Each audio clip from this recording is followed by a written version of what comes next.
Welcome to the Business Renovator today. It's a pleasure to be here. No guest, but I've got a couple of books I want to talk about. So on the first book, let's put up my branding pictures. My buddy, Brian Monahan, author and curator of Customer Delight 365. And if you're interested in being part of this book, send me a message to my email address, which I'll show you afterwards. It's in my banner at the top behind the cover here. And today being October 30th, I'm just going to go with this one because this is a really good intro to what I'm going to talk about today. Live with passion, Tony Robbins. Brian's take. So many people confuse the word passion with joy. Passion actually has its roots in pain, which is an almost unbearable, uncontrollable emotion. I think it's important to understand that not every day will you feel joyful when you work in a customer service arena. It requires counterintuitive desire to overcome challenge and pain with a vision for the summit. The summit is often the shortest part of the journey, which means we need passion for the longest part of the journey. Delight in the journey, delight in the summit, delight for your customers. It's like how bamboo grows. I don't know if you guys realize that, but I've heard that it takes 2 years for bamboo to shoot up and be bamboo. For the first 2 years, you don't see anything. It's underwater and nothing's there, but something's happening. So what Brian's talking about is basically bamboo. Although he didn't say that's my take on Brian's take. So today, I'm excited to bring on some ideas and concepts from Brian Tracy's Focal Point. So as some of you may know, I'm actually a certified Brian Tracy business coach, trainer, and facilitator, and train the trainer and coach the coaches. That's what I do. I don't talk about it a lot, but I talk about it once in a while. And a lot of the things we have come from the many years of Brian's teachings and research and testing, 40 plus years and approximately 80 books. Success Magazine's Darren Hardy once, I think it was about 5-6 years ago when they were still providing you with a recording of the interviews that Darren would do with the different guests. And when he introduced Brian Tracy, what he talked about was not how many books particularly, but he was so enthralled with Brian. What he did, he says, Brian has so much content and so much valuable content that for every week of the year for, I think he said 5 years, Brian had some book or program for you to enjoy, inhale, absorb, make your own.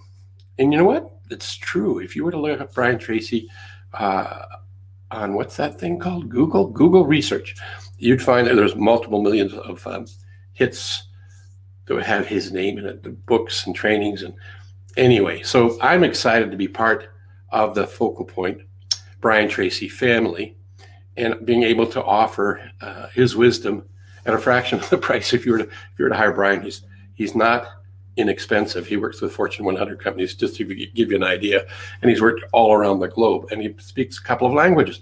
I don't do any of that. But one of the things I did learn from Brian is that there's not enough time in a lifetime to start from ground zero and reinvent everything and learn everything by yourself. So one of the best ways to do that and move forward and grow and expand who you are in business, personally, and as a human being generally, is to leverage what other people have already done. So my head's going to bop up and down today because I have the book here and I haven't got it memorized. I have a pretty good memory, but I just don't have this memorized. But I do have some notes I would like to share with you. So my experience with Brian Tracy started in the early 80s. I was transitioning through a career. It was one of those recessions, and when the recessions happen, you get thrown a bunch of lemons, and how you react to that is really most important. So what types of lemonades can you make out of the lemons that come your way? I'm just going to share a few nuggets out of this great book and this great content I'm able to provide, facilitate, coach, teach, whatever way you want to describe it. That's what I do.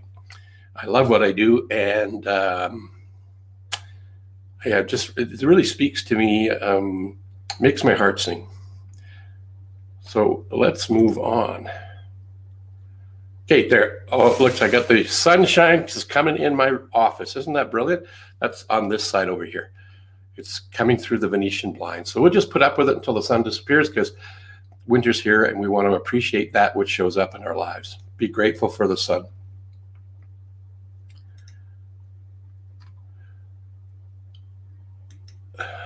So today is tapping into your most precious resource. And to me, that is the 6 or 8 inches, however many inches there are between your ears. And everything in here is what shows up in our life, because we think about things. What we think about most of the time is really Earl Nightingale's strangest secret. So what are you thinking about? Are your thoughts bringing you what you want? Are you disappointed with your life? What have you been thinking about that's caused that to happen? Thoughts are causes and conditions are effects.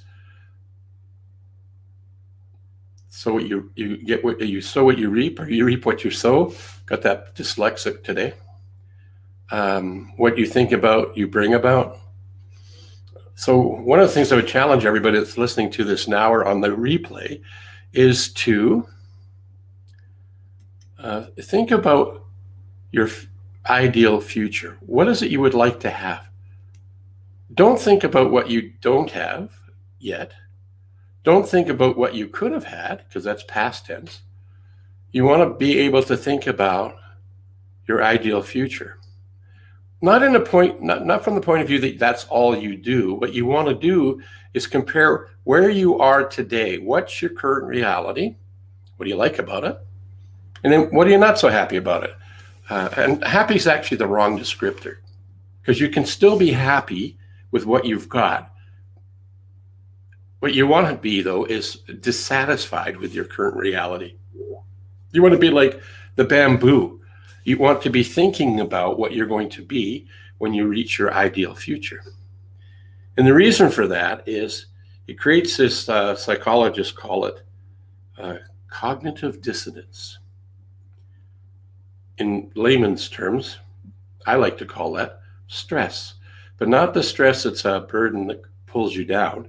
It's eustress. If you look that up, it's actually a positive stress that turns on the creative juices and information and ideas on how to get to what your ideal future is. That's why setting your goals, not a to-do list, but setting your goals, the things that wake you up with excitement, that you want to grow into, that you want to accomplish. It's like your major definite purpose. What's your why?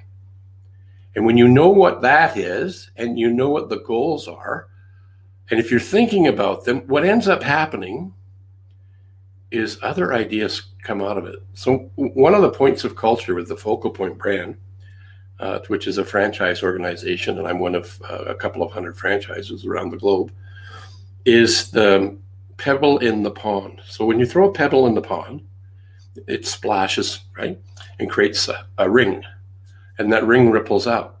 So by setting the goal and throwing some pebbles in the pond, you get the ripple effect. And as the ripples bounce out there, you'll move along and you'll get more ideas, insights, meet people, introductions to books to read. You become part of a group called the Mega Mind. If you're fortunate like me, I'm very grateful to be part of that group. They keep me humble, and they kick me in the attitude when I need it once in a while. And they also give me high fives when they believe what I've done has been of value to them and others. So grateful for those guys and gals. So thinking about your ideal future creates this cognitive dissonance, which creates the stress to move towards what you want to be. If you don't think about what you want to be in a positive sort of way, you'll think about it in a worrisome sort of way. My mom used to be like that all the time.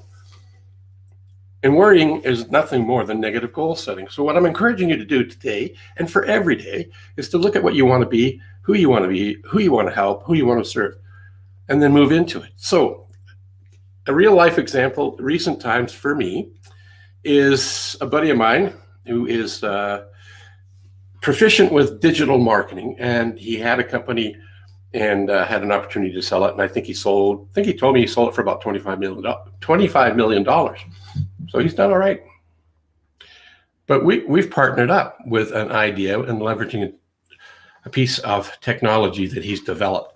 And it's basically providing entrepreneurs and business owners with a really inexpensive way to keep top of mind by providing a done-for-you digital e-newsletter. It's a service I helped him provide.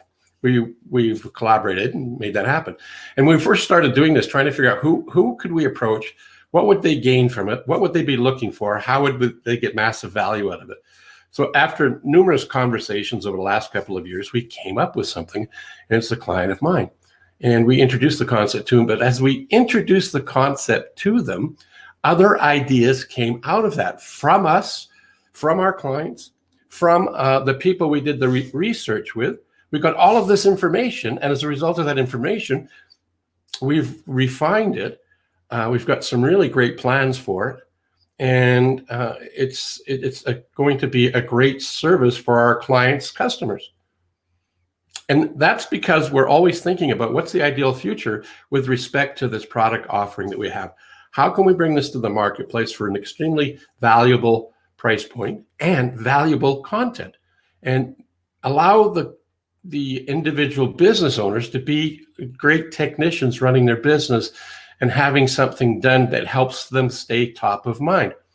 It's definitely needed, and I use the platform myself in my own business, and many people get the content via my digital e-newsletter. So if you don't have it and you'd like a copy of it, because we write some really cool articles around things pertinent to business, and it's free to you anyway, and it's inexpensive for me. It's hugely valuable, I find. It's a great way to stay top of mind. So part of being thinking about your future is to think like a winner, to expect to win. Because if you don't expect to win, then you're going to expect to not win. And what the opposite of not winning is, I hate to say it, it's losing. So here's one of my favorite new quotes that I've created because I was inspired by Pat Hazel on another group. He said, yes, you expect sales, but what our company does work with sales. Matter of fact, the Business Renovator, 3 key points that I like to focus on, whether it's by myself or with a esteemed guest, is sales, marketing, and mindset. So today is predominantly mindset. I haven't done a deep dive into mindset for a little while, and I was doing some studying this week, and the book Focal Point is one of the books I study. It's got some great stuff. Chapter 4 is where this comes out of.